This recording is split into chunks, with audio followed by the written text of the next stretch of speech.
The story of Inanna, Queen of Heaven and Queen of Earth, the morning and evening star, the force that rises, falls, and rises again. She is the archetype of every soul who is ever descended into darkness and came out carrying light. Just like today, when a soldier wears his dress blues or a mourner wears their finest attire, Inanna arrived in dignity, in honor, in love. But grief distorts perception, and Ereshkigal, drowning in sorrow, misread her sister's intention. She had believed Inanna had come to claim the throne of the underworld. And so the descent began.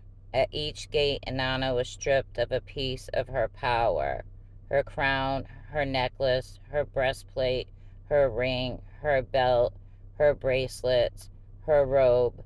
7 gates, 7 surrenders, 7 deaths of identity. By the time she reached her sister, she was no longer a goddess, no longer a queen, just a soul, bare, vulnerable, mortal. And in that vulnerability, she was killed. Ereshkigal did not kill her out of malice. She killed her out of pain, out of the belief that she was alone, unseen, unheard. This is what grief does. It lashes out. It misinterprets love as a threat. It confuses presence with invasion. When Inanna did not return, Enki, the god of wisdom, intervened. Created 2 small luminous beings, Hergara and Galatur, born from the dirt beneath his fingernails, yet carrying a divine purpose. They descended with not force, but with empathy. They sat by Ereshkigal. They mirrored her cries. They honored her pain. And for the first time, Ereshkigal felt understood.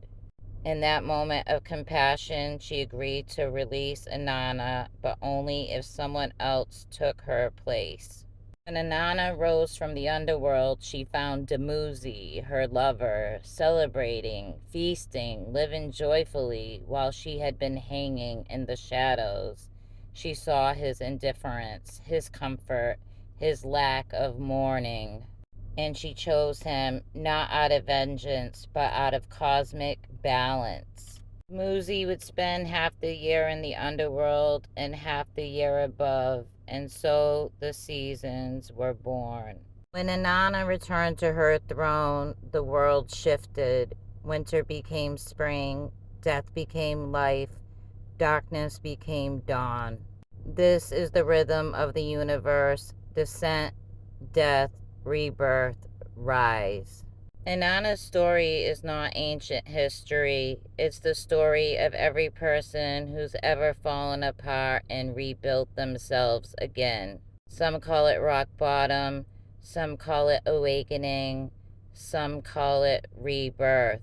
But the truth is, every soul must descend before it can rise. Every crown must be surrendered before it can be reclaimed. Every winter prepares the way for spring. This is the myth of Inanna. This is the myth of rebirth. This is the myth of you. You enjoy the story of Inanna and Ereshkigal is part of ancient Sumar and the Anunnaki. My name is Lori Paris Pike. Please leave a like and follow, and don't forget, you should be the main character in your story.